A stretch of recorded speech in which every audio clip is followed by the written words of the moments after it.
আসসালামু আলাইকুম। আমি নাজরিন সুলতানা, সহকারী শিক্ষক, আঙ্গারিয়া উচ্চ বিদ্যালয়, আঙ্গারিয়া, শরীয়তপুর। আমি নবম দশম শ্রেণীর জন্য সিম্পল কমপ্লেক্সের আরও কিছু রুল নিয়ে এসেছি। চলো আমরা দেখি, আমরা রুলগুলি শিখি। দেখো, আমি বোর্ডে লিখেছি সাবজেক্ট, ভার্ব, অবজেক্ট প্লাস ভার্বের সাথে আইএনজি। ভার্বের সাথে আইএনজি বলতে পারো, আবার প্রেজেন্ট পার্টিসিপলও বলতে পারো। যাই হোক, যদি কোনো সেন্টেন্সে সাবজেক্ট ভার্বের পরে, সাবজেক্ট ভার্ব অবজেক্টের পরে যদি ভার্বের সাথে আইএনজি দেখো এই যে ভার্বের সাথে আইএনজি অর্থাৎ প্রেজেন্ট পার্টিসিপল দেখো, সেই ক্ষেত্রে একটা সেন্টেন্সের মধ্যে সাবজেক্ট এবং সক্রিয় ভার্ব থাকার পরে আরো একটা ভার্ব আসে এবং সেই ভার্বের সাথে যদি আইএনজি যুক্ত হয়, সেই ক্ষেত্রে কিভাবে করতে হবে।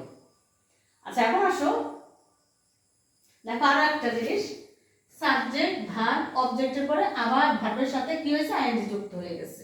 এটা হলো মূল ভার্ব, এটা তখন আইএনজি যুক্ত হয়ে প্রেজেন্ট পার্টিসিপল হয়ে গেছে। দুইটা উদাহরণ লিখলেও নিয়ম হলো দুইটা। উদাহরণ আমি দুটো লিখেছি এবং নিয়মও দুটো।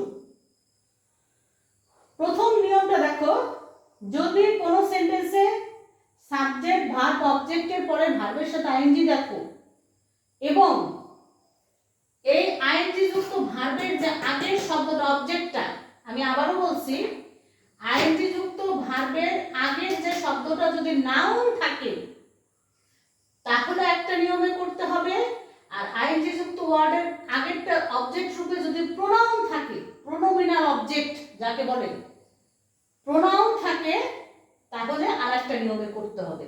তাহলে আমরা কি জানলাম দুইটা উদাহরণের মাধ্যমে? যদি আইএনজি যুক্ত ভার্বের আগের শব্দটা নাউন থাকে তাহলে এক নিয়মে করতে হবে, আর যদি প্রোনাউন থাকে অর্থাৎ প্রোনাউনের অবজেক্টিভ রূপ থাকে তাহলে আরেকটা নিয়মে করতে হবে।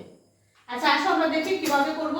যদি নাউন থাকে সেই ক্ষেত্রে, যদি নাউন থাকে সেই ক্ষেত্রে দেখো, আই স এ বার্ড, এরপরে বসবে রিলেটিভ প্রোনাউন, অবজেক্ট অনুপাতে রিলেটিভ প্রোনাউন বলবে। যদি ব্যক্তিবাচক হয় তাহলে হু, ব্যক্তি ছাড়া হলে হুইচ অথবা দ্যাট।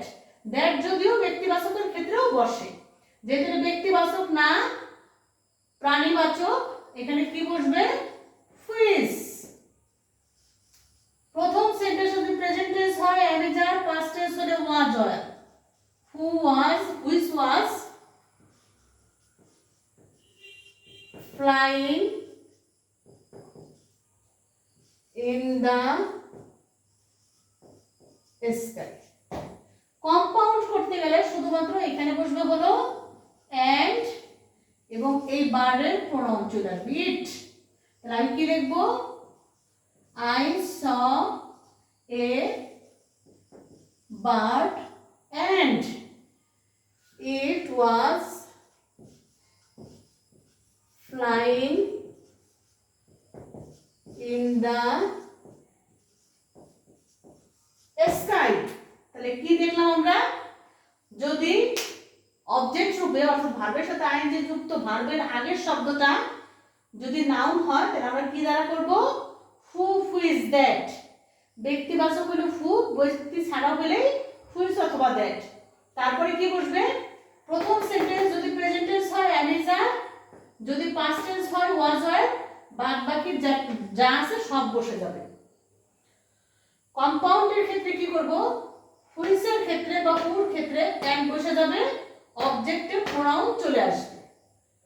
যাই হোক, দ্বিতীয় উদাহরণ, যদি আইএনজি যুক্ত ভার্বের আগের শব্দ প্রোনাউন হয় সেই ক্ষেত্রে আমরা কিসের সাহায্যে কিভাবে করব, সেই ক্ষেত্রে আমরা কিসের সাহায্যে করব, দ্যাট অথবা হোয়েন, যে কোনো একটা সাহায্যে করব। আমি দুইটার সাহায্যে দেখাবো কিভাবে করা হয়।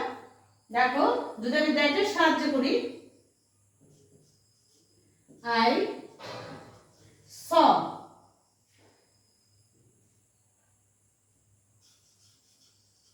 আমি দেখেছিলাম যে, হিমের ইর উপর হয়ে যাবে কি, কোন টেন্সে আছে? পাস্ট টেন্সে। হি ওয়াজ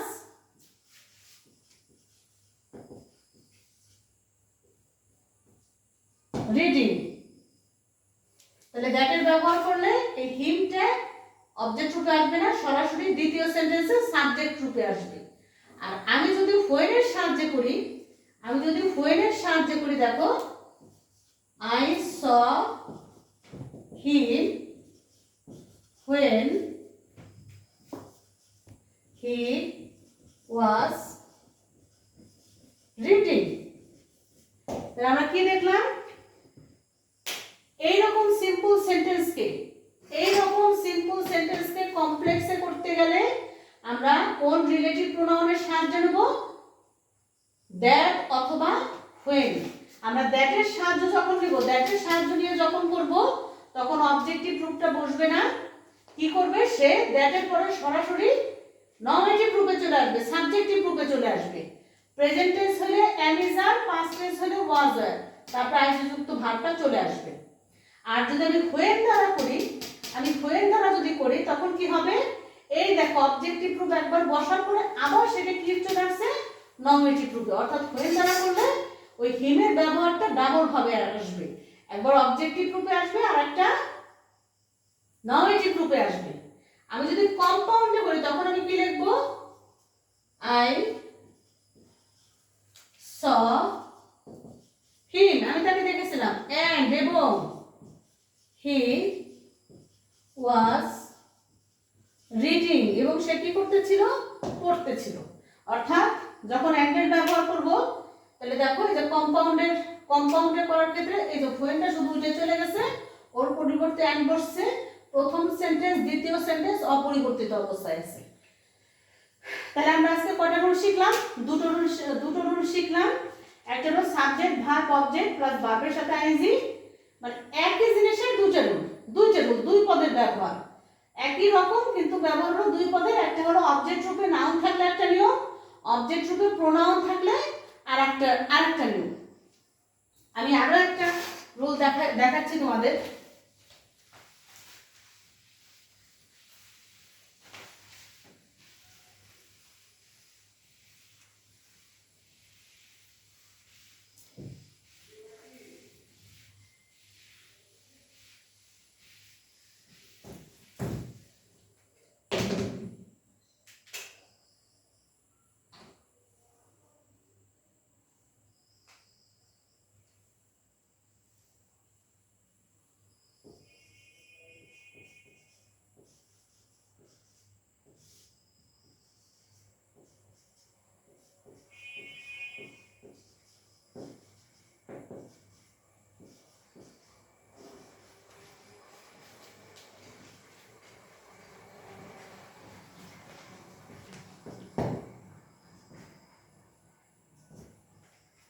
যদি কোনো সেন্টেন্সে সহজ ভাষায় টু বি দেখো, যদি কোনো সেন্টেন্সে বির আগে টু দেখো, টু বি সহজ কথা, টু বি দেখো, মনে করতে হবে সিম্পল সেন্টেন্স। তার কারণ কি? একটা ভার্ব, এই ভার্বটা হয়েও এটা কি হয়েছে? নিষ্ক্রিয় অবস্থায় আছে।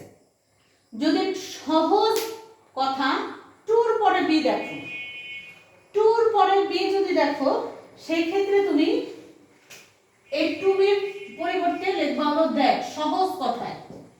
তাহলে আমি কি লিখবো?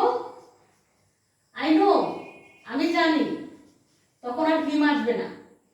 আমি জানি যে, হিম চলে আসবে হি রূপে, হি। প্রেজেন্ট টেন্স হলো am is are, past tense হলো was were, তার মানে বি ভার্ব প্রেজেন্ট টেন্স। আমি জানি যে সে হয় সব। দেখো তাহলে টু বির পরিবর্তে কি লিখবো? দ্যাট। অবজেক্টিভ রূপ চলে আসবে নমিনেটিভ রূপে, প্রেজেন্ট টেন্স হলো am is are, past tense হলো was were, তারপরে যতটুকু আছে ততটুকু। কম্পাউন্ড যদি করি, দেখো আমি আরেকটা কমপ্লেক্সের আরেকটা উদাহরণ দিতে চাই।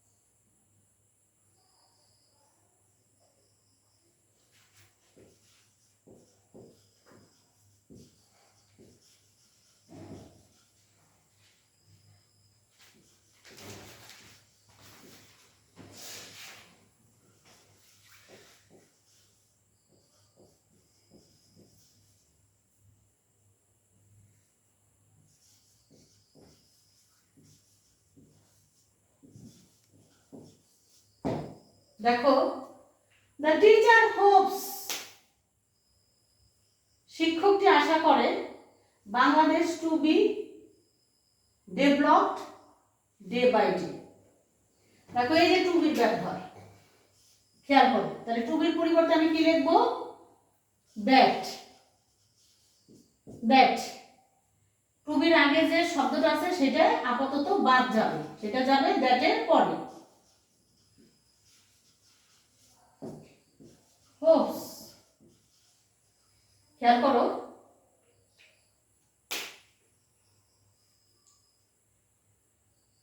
দ্যাটের পরে আমি কি লিখবো?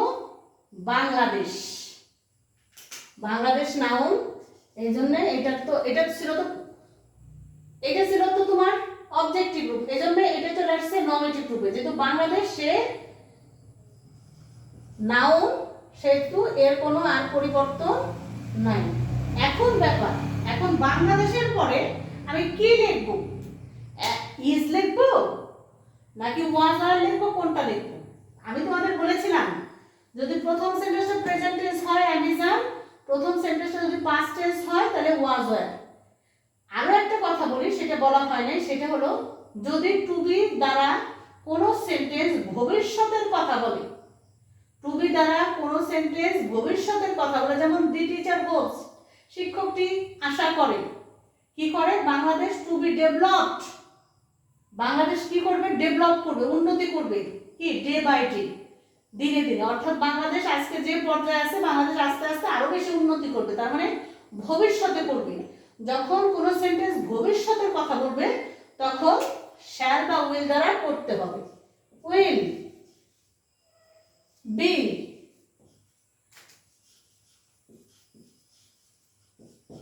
Developed day by day. আমার মূল বক্তব্য, যদি টু বি যুক্ত সেন্টেন্স দ্বারা ভবিষ্যতের কোনো কথা বোঝায়, সেই ক্ষেত্রে তোমার কি করতে হবে?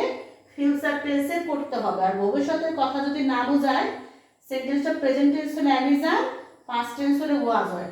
কম্পাউন্ড করতে গেলে এই যে এখানে দেখো, এই দ্যাটের পরিবর্তে শুধুমাত্র অ্যান্ড। প্রথমে আই নো হিম, এই অবজেক্টটা লিখবে, হি ইজ অনেস্ট। এখানেও ঠিক সেরকম, দ্যাটের ক্ষেত্রে লিখবা হলো অ্যান্ড, এই যে the teacher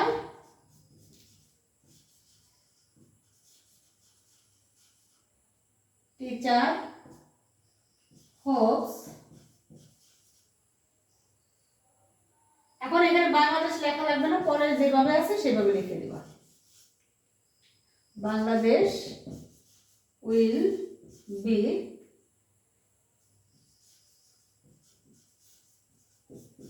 developed day by day। তাহলে আমরা জানলাম টু বির ক্ষেত্রে কখন প্রেজেন্ট টেন্সে করব অ্যামিজার ওয়াজ আর দ্বারা, আর ফিউচার টেন্স যখন ভবিষ্যতের কথা বলবে তখন ফিউচার টেন্সে করব। আচ্ছা ঠিক আছে, এটার উপরে আরো একটা রুল দেখিয়ে দিচ্ছি।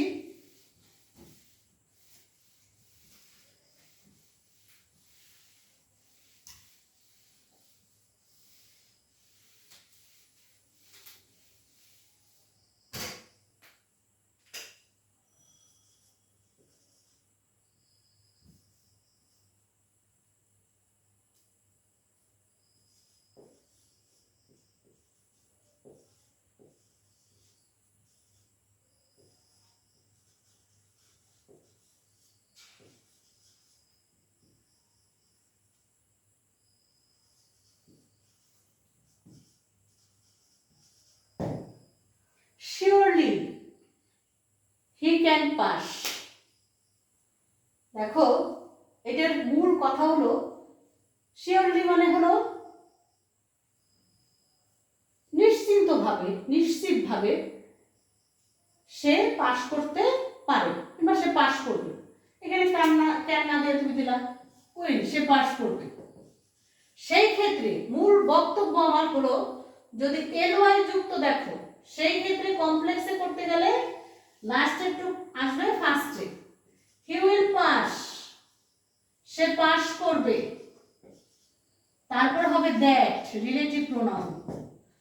প্রেজেন্ট টেন্স হলে বা ফিউচার টেন্স হলে am is are, past tense হলে was are। That is sure, LY উঠে চলে যাবে।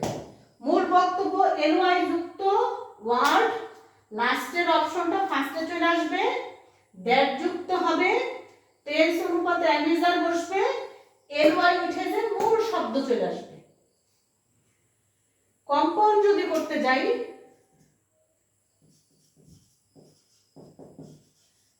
he will pass and it is sure, এটা হয় নিশ্চিত। তাহলে আমরা কি দেখলাম, এলওয়াই যুক্ত সেন্টেন্স, এলওয়াই যুক্ত সেন্টেন্স কমপ্লেক্স করতে গেলে পরের টু অর্থাৎ এলওয়াই যুক্ত ওয়ার্ড টু বাদে পরের অংশ আগে চলে আসবে, দ্যাট যুক্ত হবে, প্রেজেন্ট টেন্স হলে am is are, past tense হলে was are, এলওয়াই উঠে যে মূল শব্দটা বসে যাবে। কম্পাউন্ডের ক্ষেত্রে দ্যাট এর পরিবর্তে and এবং একটা ইট যোগ করতে হবে বাড়তি। যাই হোক, সিম্পল কমপ্লেক্সের উপরে আজকেও কয়েকটা রুল দেখালাম, সিম্পল কমপ্লেক্সের উপর আরো কিছু রুল দেখাবো সামনের আরো একটা ভিডিওতে, তোমাদের কিছু এক্সারসাইজও করতে দিব। আজকে এ পর্যন্তই, ভালো থেকো, সুস্থ থেকো, আল্লাহ হাফেজ।